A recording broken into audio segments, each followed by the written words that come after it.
নমস্কার। এন বাংলা সংবাদে আপনাদের সকলকে স্বাগত। পাকিস্তানের উপর যদি আমেরিকা আক্রমণ করে, তাহলে পাকিস্তানের উচিত ভারতের দিল্লি এবং মুম্বাই শহরে পরমাণু বোমা দিয়ে আক্রমণ করা। সাম্প্রতিক এই মন্তব্যটি করেছেন পাকিস্তানের প্রাক্তন ভারতে নিযুক্ত রাষ্ট্রদূত আব্দুল রশিদ। তিনি এখনো মন্তব্য করেছেন, তার পেছনে কারণ সম্ভবত যতটুকু বুঝছি সেটি হচ্ছে পাকিস্তানের কাছে তার অত বড় লং রেঞ্জের কোনো মিসাইল নেই যে মিসাইলটি সরাসরি আমেরিকাতে গিয়ে আক্রমণ করতে পারে, যার ফলে আমরা ভারতের উপর পরমাণু বোমা দিয়ে আক্রমণ করব। আপনাদের কি মনে হয় যে আপনারা ভারতের উপর পরমাণু বোমা দিয়ে আক্রমণ করবেন? আর ভারতের কাছে যে পরমাণুগুলো রয়েছে সেগুলো কি কালী পূজাতে ফটকা ফাটানোর জন্য রেখে দিয়েছে ভারত? আপনারা পরমাণু বোমা তো দূরের থাকলো, এক আধ পিস চকলেট বোমা ভারতে ফেলে দেখেন। আপনাদের অপারেশন সিন্দুরের কথা তো মনেই আছে। আপনাদের যে এয়ারবেসগুলো ব্রহ্মোস মিসাইলের দ্বারা ধ্বংস হয়েছিল, সেগুলো রিপেয়ারিং করা কমপ্লিট। আর রিপেয়ারিং করা যদি কমপ্লিট না হয়, তাহলে পরে অসুবিধার কিছু নেই, ভারত ওগুলোকে আবার নষ্ট করে দেবে। মানে যা ইচ্ছা তাই বলছে। গতকাল নামাজের পর পাকিস্তানের একজন লস্করে তৈবার বড় কমান্ডার, তাকে তার বাড়ির সামনেই আননোন গানম্যান এসে তাকে খতম করে দিয়ে চলে যায়। তো আপনাদের তো এই রকম অবস্থা, আপনাদের নিজের দেশ সুরক্ষিত নেই, ওদিকে আফগানিস্তান প্রতিদিন আপনাদেরকে ঠুকছে। আগে নিজের দেশকে নিজেরা বাঁচান, তারপরে ভারতের উপর হামলা করার চিন্তা ভাবনা করেন। আর ভারতের উপর হামলা করলে ভারত ছেড়ে দেবে না। সে সেটার পার্ট ওয়ান আপনাদেরকে অপারেশন সিন্দুরেই দেখিয়ে দিয়েছে, কিভাবে নূর খান এয়ারবেসকে ব্রহ্মোস দ্বারা ধ্বংস করে দেওয়া হয়েছে, কিভাবে আপনাদের লস্করে তৈবার জঙ্গি সংগঠনের যে মাদ্রাসাগুলো ছিল সেগুলোকে ধ্বংস করে দেওয়া হয়েছে। এই কথাগুলো একটু মাথায় রেখে তারপরে মন্তব্য করবেন। অবশ্য দেখবেন এই মন্তব্যের পরে হয়তো আবার পাকিস্তান সরকারের পক্ষ থেকে শাহবাজ শরীফ বা আসিম মুনিরের পক্ষ থেকে বলা হবে যে না, এটা তো পাকিস্তান সরকারের কোনো অফিসিয়াল বয়ান না, এটা যে দিয়েছে তার সম্পূর্ণ ব্যক্তিগত মতামত, আমাদের এরকম কোনো চিন্তাভাবনা নেই। কারণ জানে ভারত উপর হামলা করতে আসলে এবার পাকিস্তানের চারটি টুকরো হয়ে যাবে, গোটা পাকিস্তান আর থাকবে না। এদিকে তো বিদ্রোহের আগুন জ্বলছে বালুচিস্তান, খাইবার পাখতুন, ওইদিকে রয়েছে টিটিপি। এদিকে তো শুধু আপনাদের এদিকে থাকার মধ্যে শুধু আপনাদের থাকবে পাঞ্জাব প্রদেশী। ওই পাঞ্জাব নেই, পাঞ্জাবে এই লাহোরিরাই তো গোটা পাকিস্তানকে চালায়। এই লাহোরিদের মাথায় তো সেরকম কিছু বুদ্ধিশুদ্ধি নেই বলে মনে হয়।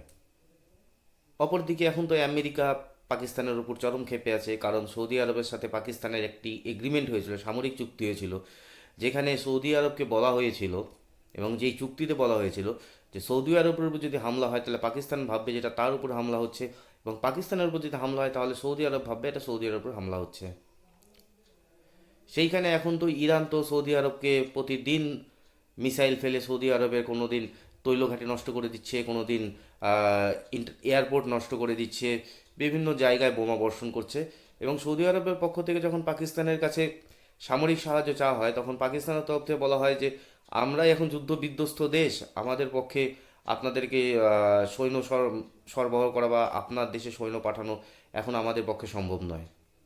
অপরদিকে গত পরশুদিন ইরানের যে পরমাণু পরীক্ষাগার কেন্দ্র ছিল, সেখানে ইসরায়েল এবং আমেরিকার পক্ষ থেকে বাংকার ব্লাস্টার বোমা নিক্ষেপ করে ইরানের সেই পরমাণু গবেষণা কেন্দ্রটিকে সম্পূর্ণভাবে ধ্বংস করে দেওয়া হয়েছে। এবং গতকাল ইরানের পক্ষ থেকেও ইসরায়েলের উপর মিসাইল হামলা করে ইসরায়েলের যে পরমাণু পরীক্ষা কেন্দ্রটি ছিল, সেই পরমাণু পরীক্ষা কেন্দ্রের উপরও ইরানের পক্ষ থেকে হামলা করা হয়েছে। এমনও তো পরিস্থিতি চলছে, ইতিমধ্যে ইরান ঘোষণা করেই দিয়ে রেখেছে যে তাদের পক্ষ থেকে তাদের উপরে যদি আমেরিকার আবার হামলা হয়, তাহলে আমেরিকা আর যে সহযোগী দেশগুলি রয়েছে অর্থাৎ গালফ কান্ট্রি আরব দেশগুলি, সেই আরব দেশগুলিতে তো জলের সেরকম কোনো ব্যবস্থা নেই, তারা সমুদ্রের জলে ফিল্টার করে খাওয়া দাওয়া করে। তারা সেই সমুদ্রের জলের উপর, মানে সেই সমুদ্রের জল ফিল্টার করার যে ব্যবস্থা রয়েছে তার উপর তারা মিসাইল হামলা করবে। মানে অর্থাৎ এখন যুদ্ধটি এমন একটি পরিস্থিতি দাঁড়িয়ে গেছে যেখানে সাধারণ মানুষের যে ন্যূনতম চাহিদা যেটা পানীয় জল, সেই পানীয় জলের উপরও আজ এই অ্যাটাক করা হচ্ছে। এবং যুদ্ধের পরিস্থিতিতে যা আর একটা খবর পাওয়া গেছে সেটা হচ্ছে কুয়েত থেকে। কুয়েতের যে বিদেশ মন্ত্রী তিনি ঘোষণা করেছেন যে কুয়েতে যে হারে ইরানের হামলায় কুয়েতে যে সকল গ্যাস ভান্ডারগুলিতে হামলা হয়েছে এবং সেগুলো এতটাই ক্ষতিগ্রস্ত হয়েছে যে আগামী 5 বছর কুয়েতের পক্ষ থেকে 70% এলপিজি সাপ্লাই প্রায় বন্ধ করে দেওয়া হবে।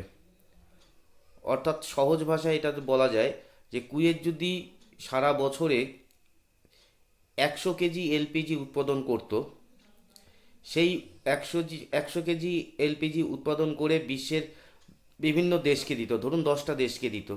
এখন অলরেডি কুয়েত সেই এলপিজিটা উৎপাদন করতে পারছে প্রায় 83%। তার মানে যে দেশগুলির কাছে এলপিজি পেত, যে পরিমাণে এলপিজি পেত, আলটিমেটলি সেই এলপিজির পরিমাণ ঘাটতি হয়ে চলে এসছে।